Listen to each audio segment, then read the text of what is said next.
I think we all know who rightfully deserves to wear that manager pin. I couldn't agree more, sir. Selamat datang di Watch Mojo. Dan hari ini kita menghitung mundur pilihan kami untuk 10 kali Squidward sebenarnya baik ke SpongeBob. Hooray! Untuk daftar ini kita akan melihat saat-saat paling mencolok di mana Squidward favorit semua orang menunjukkan bahwa dia peduli dengan tetangganya itu yang kuning. Jika kamu belum pernah melihat momen ini, harapkan ada spoiler di depan. Apa momen Squidward dan SpongeBob favoritmu? Beritahu kami di komentar. Nomor 10, Squidward yang baru. Kita semua tahu dasarnya. SpongeBob SquarePants adalah tetangga yang terlalu ceria, dan Squidward Tentacle adalah pemarah yang menyedihkan. Tapi bagaimana jika peran ini dibalik? Setelah tersengat listrik oleh sistem keamanannya, Squidward mengalami pertukaran kepribadian yang lengkap. And the little scallops that nibble on your fingers when you feed them? Oh, yeah. Can I come? Ooh. Yeah! Dia menjadi ramah, suka membantu, dan pada dasarnya segalanya tentang SpongeBob. Sayangnya, SpongeBob akhirnya tidak bisa menelan rasa obatnya sendiri. Dia menjadi kesal dan juga cemburu, terutama ketika Squidward baru ini mencopot dia sebagai karyawan paling baik bulan ini. Employee of the month! Special delivery for this month's Employee of the Month! Perubahannya berumur pendek, tapi melihat penduduk kota yang pesimistis ini menjadi ceria dan bersemangat agak mengemaskan. Sayangnya, Bikini Bottom tidak cukup besar untuk 2 SpongeBob. Tapi bisakah dia menangani 3 Squidward? What are you talking about? Yeah, what's the big idea?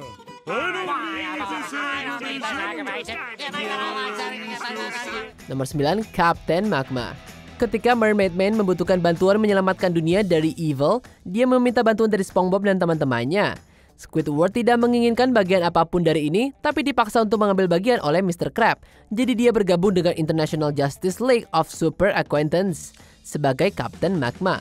Anehnya, dia menerima peran itu dan tidak keberatan bekerja bersama SpongeBob dan yang lainnya juga. Captain Magma! Get him angry and he's bound to erupt! Krakatawa! Tapi dia kemudian secara nggak sengaja memicu serangkaian peristiwa yang menyebabkan kejatuhan tim mereka. Krakatawa!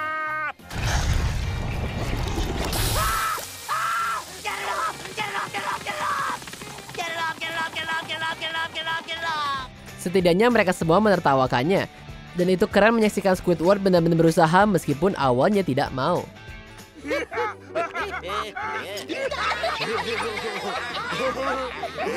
Nomor 8, mengakui dia merindukan SpongeBob. Squidward akan melakukan apa saja untuk waktu sendirian. Saat mencoba melarikan diri dari SpongeBob dan Patrick, dia secara nggak sengaja mengunci dirinya di lemari es dan terbangun jauh di masa depan.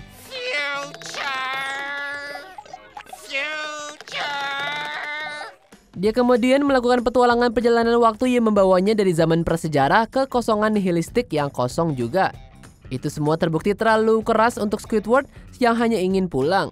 Dia bahkan dengan lantang mengakui kalau ia merindukan SpongeBob. I miss Bikini Bottom. I miss my Easter Island head. I even miss SpongeBob. Dan dia benar-benar senang melihat tetangganya yang menyebalkan di reuni itu. But now I'm back and you don't know how happy I am to see you guys. Memang SpongeBob terkadang bisa sedikit ngeselin, tapi bertahan dengannya jauh lebih tidak traumatis daripada berputar-putar melalui waktu untuk selamanya sendirian. Nomor 7, Patty pembunuh menyelamatkan hari.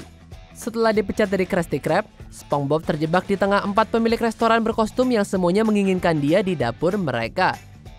Mereka bahkan terlibat dalam tarik ulur literal. Tapi kemudian, pembunuh Krabby Patty masuk, menetralisir mereka dan membawa SpongeBob ke tempat yang aman. Stop! Unhand that sponge!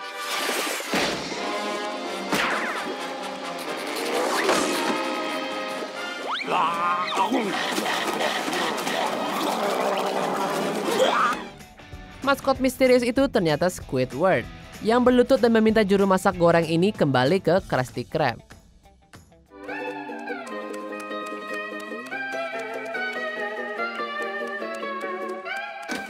This place is terrible. The Krusty Krab has really gone downhill. Sementara kasir yang rewel awalnya senang dengan perubahan staff, dia tidak dapat menyangkal bahwa restoran membutuhkan SpongeBob untuk bertahan hidup. I'm afraid so. SpongeBob, Yes, Squidward? you know I hate you, right? Yes. Sangat menyentuh melihat Squidward turun tangan untuk menyelamatkan SpongeBob dan kami benar-benar terkesan dengan keterampilan bertarungnya. Nomor 6. Melakukan protes. Muak dengan cara Mr. Krab yang pelit, Squidward meminta SpongeBob untuk menyerangnya. Sudah cukup miris untuk melihat Squidward yang pemarah ini berdiri untuk dirinya sendiri. Tapi dia juga meluangkan waktu untuk mengajari teman kerjanya bagaimana memperjuangkan haknya. Well, I am not paying that cheapskate crab 1 cent, and I suggest you do the same. Why? We've got to unite as workers and demand the respect we deserve from the boss. Mungkin akan lebih mudah untuk hanya memprotes saja. Namun dia menyadari bahwa juru masak goreng ini juga bisa dimanfaatkan dan ingin dia mendapatkan rasa hormat yang pantas dia dapatkan. Sayangnya butuh beberapa saat agar ajaran Squidward benar-benar meresap. And me and Squidward are gonna stay on strike until we get what we deserve, even if it takes forever! Dan ketika ajarannya berhasil, SpongeBob bertindak terlalu jauh. Persahabatan ini memang bagus meskipun cepat berakhir. We got our jobs back! Forever! Forever! Forever! Forever! Nomor 5. Aku cinta dia dan aku benci dia. Koki goreng kuning favorit kami diadili oleh Poseidon dan menghadapi eksekusi. Kecuali jika teman-temannya dapat membersihkan namanya.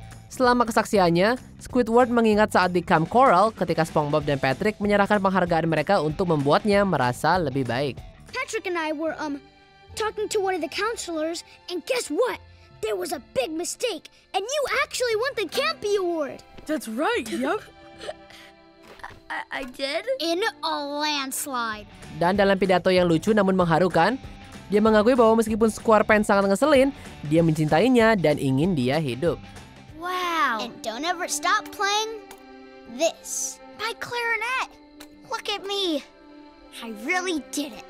Yay! Memang garis waktu cerita tidak cukup cocok dengan seri prequel Camp Coral yang baru. Tapi kami lebih dari senang untuk melewati semua itu, karena melihat tetangga pesimis SpongeBob mengakui persahabatan mereka tidak pernah menjadi tua.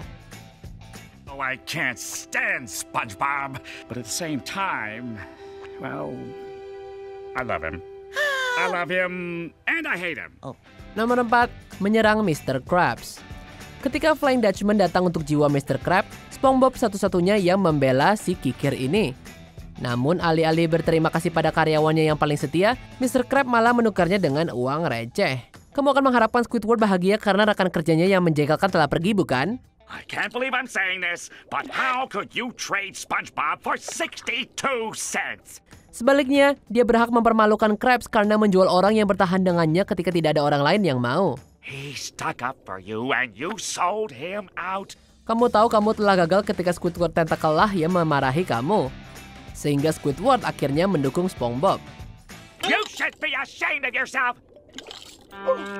What have I done? Syukurnya pidatonya efektif dan Mr. Krab belajar dari ini. Nomor 3. Jam terakhir SpongeBob. Squidward benar-benar kacau ketika dia secara nggak sengaja memberi SpongeBob bahan peledak berbentuk kue dan tampaknya gagal untuk mengambilnya. Kill him! Here's your order, sir. Thanks. Ketika sepertinya waktu juru masak goreng hampir habis, Squidward yang biasanya terpisah mulai membuat jam-jam terakhirnya menjadi bermakna. Actually, I keep a list of the most fun things I like to do. I call it my friendship list. Great. Let me see it.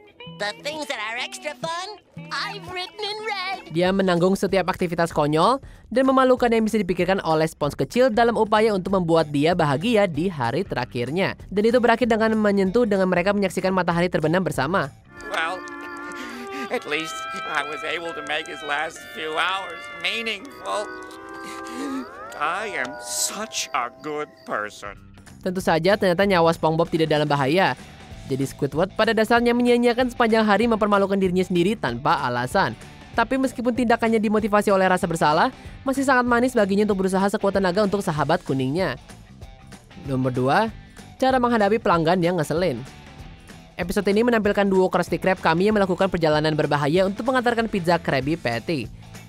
Wajar jika SpongeBob hanya bisa memikirkan kepuasan pelanggan, sedangkan Squidward hanya ingin pulang. Pizza. Pizza.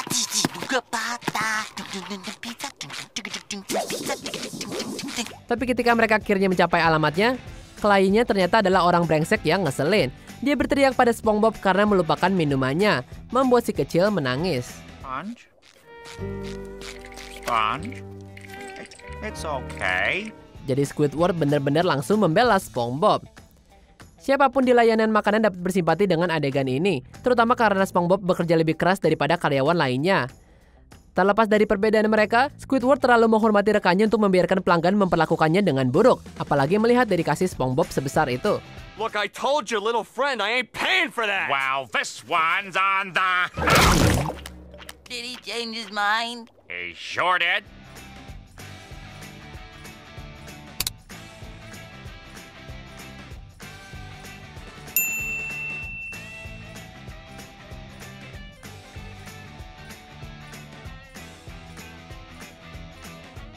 Nomor 1, Santa Squiddy. Natal pertama SpongeBob tidak berjalan dengan baik, dan Squidward tidak ragu untuk mengejek dia di wajahnya sendiri. Tapi dia berubah pikiran ketika makhluk sedih itu memberinya hadiah yang sangat bijaksana. I still want you to have this. What's this? A present. I made it for you so you wouldn't feel left out when Santa came. Dia kemudian berpura-pura menjadi Sinterklas untuk menghiburnya, dan akhirnya memberikan semua hadiah penduduk kota dari rumahnya. Squidward nggak perlu melakukan itu sebenarnya. Dia bisa dengan mudah membiarkan SpongeBob dalam kesedihannya sendiri. Tapi kebaikan SpongeBob menyentuh dia, dan dia merasa terdorong untuk menunjukkan rasa terima kasihnya. Jika ini bukan bukti bahwa Squidward peduli pada si SpongeBob, maka kita nggak tahu apa. I didn't bring Christmas to Bikini Bottom, SpongeBob. You did. I